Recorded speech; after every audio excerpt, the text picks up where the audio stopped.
चलिए अब हम लोग देखेंगे क्लास 9 चैप्टर 7 गति।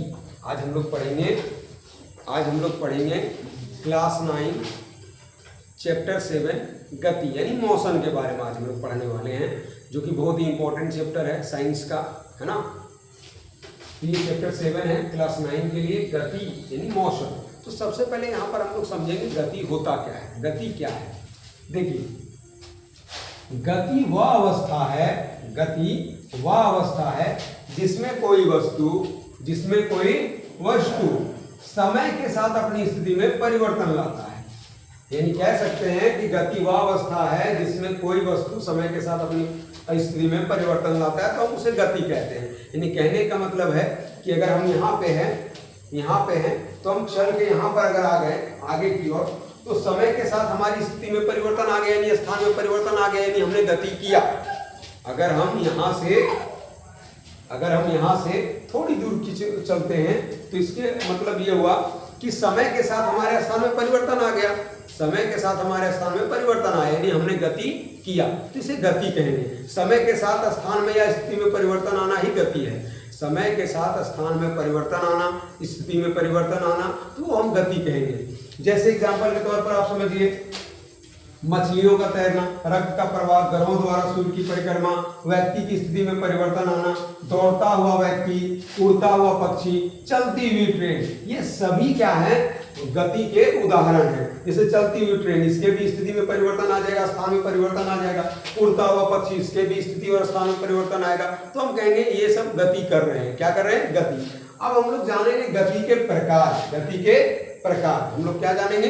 गति के प्रकार। जैसे सबसे पहला जो होता है वो सरल रेखीय गति होता है। क्या होता है?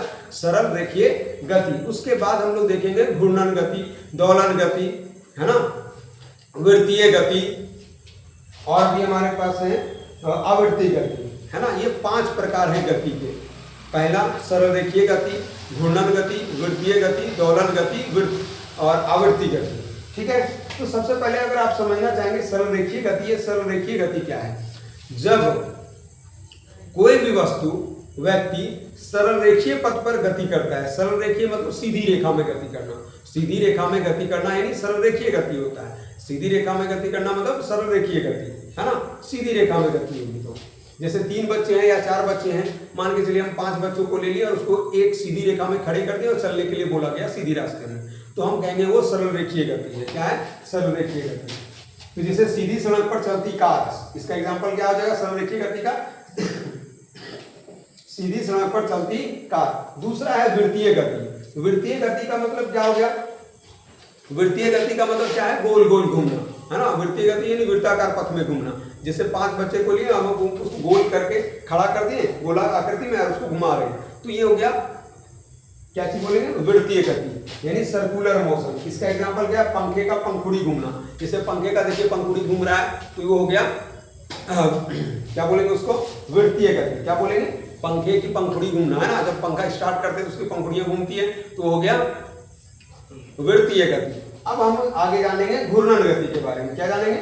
Rotational motion. ये क्या है? पृथ्वी की अपनी धुरी पर घूमना। जैसे रोटेशनल क्या है?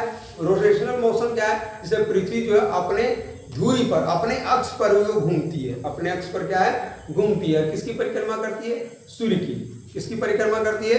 सूर्य की। तो वो हो गया आपका घूर्णन गति। क्या कहेंगे उसको हम लोग? घूर्णन गति। पृथ्वी की अपने अक्ष पर घूमना क्या कहलाता है? घूर्णन गति। ठीक है। जैसे अगला है दोलन गति। ये दोलन गति क्या है? ऑक्सीलेटरी मोशन क्या है? दोलन गति यानी ऑक्सीलेटरी मोशन। ये क्या है? ऑक्सीलेटरी मोशन क्या है समझिए। जैसे झूले का आगे पीछे होना, है ना। झूले का आगे पीछे झूलना। जैसे बच्चे जब झूला झूलते हैं, जैसे पेड़ में रस्सी को बांध देते हैं और बैठ करके झूलते हैं, या तो जहां भी झूला होता है पार्क के समय, तो आप बैठे हैं, झूले भी हैं, तो आप देखते हैं कि आप आगे की ओर जाते हैं, फिर पीछे की ओर आते हैं, फिर आगे, फिर पीछे, फिर आगे, फिर पीछे। तो ये कौन सी गति है? दोलन गति है। क्या है? दोलन गति। अब 5वां जो हमारे पास है वो आवृत्ति गति है। कौन सी गति है? आवृत्ति गति। देखिए आवृत्ति गति क्या है? Periodic motion. घड़ी की सुई की गति। जैसे घड़ी जब चलता है उसकी सुई की जो गति है ना, वो कहलाता है आवृत्ति गति, क्योंकि वो एक जगह पर जाकर फिर से वहां आती है, फिर से आती है ना। तो ये हो गए आवर्ती गति। क्या बोलेंगे इसको? आवर्ती गति, यानी घड़ी की सुई की गति जो है वो कहलाएगी आवर्ती गति। तो हमने गति का प्रकार देखा, घूर्णन गति, सरलरेखीय गति, आवर्ती गति और सरलरेखीय गति, वृत्तीय गति, घूर्णन गति, दोलन गति और आवर्ती गति, ये हम लोगों ने देखा। अब हम लोग जानेंगे गति के जो मेन पॉइंट्स हैं, वो मुख्य बिंदु हैं, वो क्या क्या है। चलिए इसका स्क्रीनशॉट ले सकते हैं आप।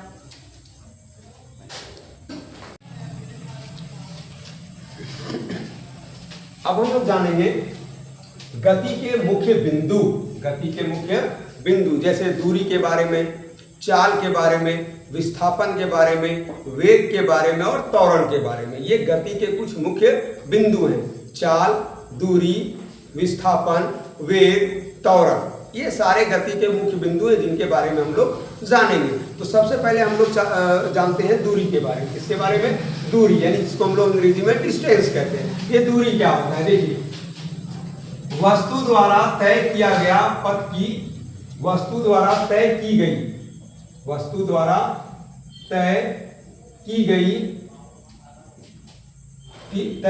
पथ की कुल लंबाई दूरी कहलाती है। वस्तु द्वारा तय की गई पथ की कुल लंबाई दूरी कहलाती है। क्या कहलाती है?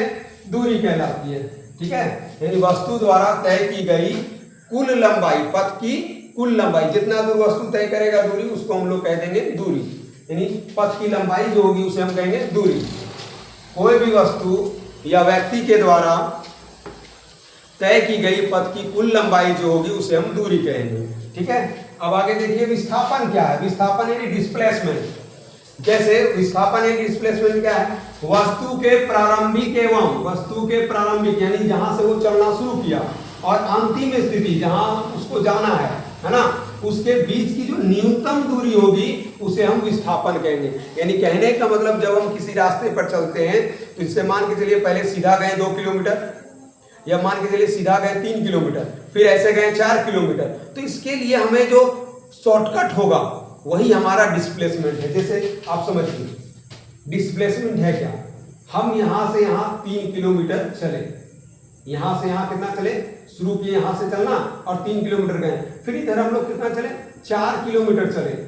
तो इसका मतलब हमारे द्वारा तय किया गया पथ की कुल लंबाई यही होगी जो दूरी है। लेकिन इसमें हम दूरी नहीं, डिस्प्लेसमेंट जानेंगे। तो इसमें जो शॉर्टकट होगा हमारा, जैसे मान के चलिए हम यहां से चलना शुरू किए थे, फिर यहाँ है, यहाँ से फिर यहाँ गए, तो इसका शॉर्टकट क्या होगा? यहाँ से एकदम सीधा यहाँ, ये हमारा शॉर्टकट हो गया। क्या हो गया? शॉर्टकट। तो इसी को हम लोग कहते हैं विस्थापन। और अगर आपको यहाँ शॉर्टकट यानी विस्थापन वाला ये वाला वैल्यू निकालना है, इसे मान के चलिए ए हो गया, बी हो गया, सी हो गया, अगर आपको ये चाहिए तो आपको पाइथागोरस यूज कर लेना, आपका निकल जाएगा। क्या निकल जाएगा? पाइथागोरस प्रमेय से आप इसको निकाल सकते हैं। जैसे ये 3 किलोमीटर है, ये 4 किलोमीटर, ये कितना निकलेगा? 5 किलोमीटर पाइथागोरस से। जैसे पाइथागोरस से क्या निकालेंगे? पाइथागोरस से हम लोग निकालेंगे कर्ण। क्या निकालेंगे? कर्ण। जैसे हम लोग 8 में पढ़े कर्ण निकालने का कि h बराबर √p का स्क्वायर प्लस b का स्क्वायर। तो देखिए p हमारा कितना हो गया? 3 किलोमीटर, और ये कितना हो गया? 5 किलोमीटर। स्क्वायर करिए, 3 3 जा 9 हो गया, और ये हो गया 25, है ना? नहीं कितना है? 4 है ना, 4 है, 4 16। तो हमारे पास कितना आ जाएगा? 25 किलोमीटर स्क्वायर। ये आ जाएगा हमारे पास, तो 25 निकल के कितना होता है? 5। तो ये 5 आएगा आपका। तो जब भी हमें डिस्प्लेसमेंट निकालना होता है, शॉर्टकट दूरी निकालना होता है, तो हम पाइथागोरस प्रमेय से निकाल लेते हैं उसको, है ना? क्योंकि इसमें हमें 2 भुजाएं दी रहती है, तीसरा हमको फाइंड करना होता है, तो हम किससे निकाल लेते हैं? पाइथागोरस से, क्योंकि यहाँ समकोण बनता है, शॉर्टकट जाते हैं तो समकोण बनता है। तो आप डिस्प्लेसमेंट किससे निकाल सकते हैं? पाइथागोरस प्रमेय से, है ना? जैसे ये 3 किलोमीटर हम इधर चले थे, 4 इधर, तो इसका शॉर्टकट क्या हुआ? यहाँ से यहाँ सीधा, है ना? ये शॉर्टकट हो गया हमारा। जैसे जब हम कहीं पर खेत ये सब में जा रहे होते हैं, तो हमें उसमें जो क्या कहते हैं, आरी जो होता है, यानी जिसको हम मेड़ कहते हैं। क्या कहते हैं? मेड़बंदी, मेड़ कहते हैं। मेड़ पर जब चलते हैं, जब खेतों में मेड़ पर चल रहे होते हैं तो ऐसे जाते हैं, फिर ऐसे घूमते हैं। लेकिन कभी कभी हम लोग कहते हैं बीच जो है खेत में भी चलने लगते हैं, तो वो आपका क्या हो जाता है? शॉर्टकट हो जाता है। क्या होता है? आप जल्दी पहुंच जाते हैं। यानी मेड़ पर चलने से अच्छा क्या है? खेत के बीच में चलने की। तो आपको क्या मिलेगा? शॉर्टकट। क्या मिलेगा? जैसे मान के चलिए अगर आपको ऐसे खेत में चलना है, यहाँ से यहाँ, फिर यहाँ से, हम यहीं से डायरेक्ट यहाँ चल जाएंगे। तो ये क्या हो गया हमारा शॉर्टकट, यानी यही है डिस्प्लेसमेंट। क्या है? डिस्प्लेसमेंट। अब चाल क्या है? चाल क्या है? तो किसी वस्तु द्वारा एकांक समय में, कोई भी वस्तु के द्वारा एकांक समय में तय की गई जो दूरी होती है उसे हम क्या क्या कहते हैं? चाल कहते हैं। किसी वस्तु द्वारा एकांक समय में तय की गई दूरी को हम क्या कहते हैं? चाल कहते हैं। क्या कहते हैं? चाल कहते हैं। अब यहाँ देखिए चाल बराबर होता क्या है? तो चाल बराबर होता है बाबू दूरी बटा समय। चाल बराबर क्या होता है? दूरी बटा समय। और वेग बराबर क्या होता है? विस्थापन बटा समय। वेग बराबर क्या होता है? विस्थापन बटा समय। वेग को हम आगे पढ़ेंगे। और त्वरण बराबर होता है वेग में परिवर्तन बटा समय। त्वरण क्या होता है? वेग में परिवर्तन बटा समय। तो आज के लिए बस इतना ही। कल फिर हम लोग पढ़ेंगे वेग और त्वरण, और इससे रिलेटेड जो न्यूमेरिकल्स होंगे उसको हम लोग सॉल्व करेंगे। ठीक है, तो आज के लिए इतना ही। आप इसका स्क्रीनशॉट ले सकते हैं।